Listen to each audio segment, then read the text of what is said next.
todos irá abordar o limbo jurídico previdenciário. Então, é muito recorrente nas empresas acontecer a seguinte situação. O empregado segurado, ele está em gozo de auxílio-doença, porém, ele solicita a prorrogação deste benefício ou ele é convocado pela Operação Pente Fino e passa por perícia médica no INSS. O perito constata que este trabalhador segurado, ele adquiriu a capacidade laborativa, concedendo a alta e, por consequência, a cessação do benefício previdenciário dele, ou seja, do auxílio-doença. É importante frisar que durante o período em que esteve em auxílio-doença, o contrato de trabalho é suspenso. Então, o que vai acontecer? Esse empregado, ele vai dirigir-se à empresa e comunicar que o auxílio-doença dele foi cessado pelo fato do perito ter constatado a capacidade laborativa dele. E vai solicitar, vai pedir para que retorne. O que a empresa vai fazer? A empresa vai encaminhar ele para uma avaliação médica com o médico do trabalho da empresa. Todavia, o médico do trabalho constata que ele está incapaz para o exercício da função e vamos até mais além, bem como para as demais funções na empresa em que ele trabalha.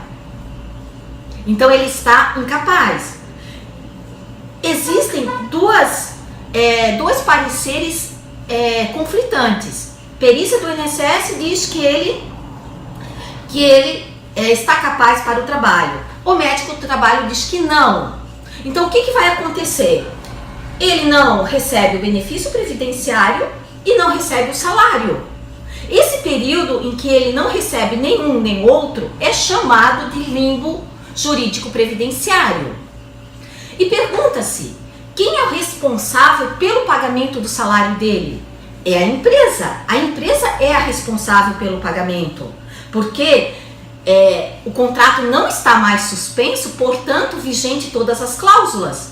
Mas se a empresa não o recebe, pelo fato do médico do trabalho constatar que ele está impossibilitado, e que realmente ele está, vamos nessa situação, que realmente ele não tem condições, porque se a empresa readmiti-lo, pode acontecer um acidente do trabalho, está, como é que a gente pode dizer, correndo risco tanto ele como terceiros. Então a empresa não reaproveita ele, nem em outra função. O que pode ser feito nessa situação?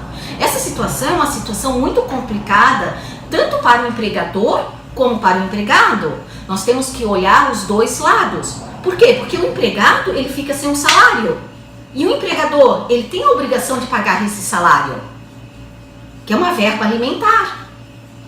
Esse empregado, ele pode até ajuizar uma ação trabalhista, pleiteando os salários, bem como até uma indenização.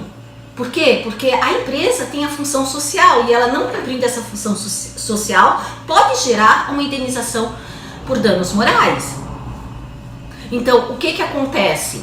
O empregado tem essa alternativa, como também a empresa também pode recorrer ao INSS contestando a perícia do INSS. Mas durante esse período em que ajuizadas as ações, que demora a solução, como é que fica?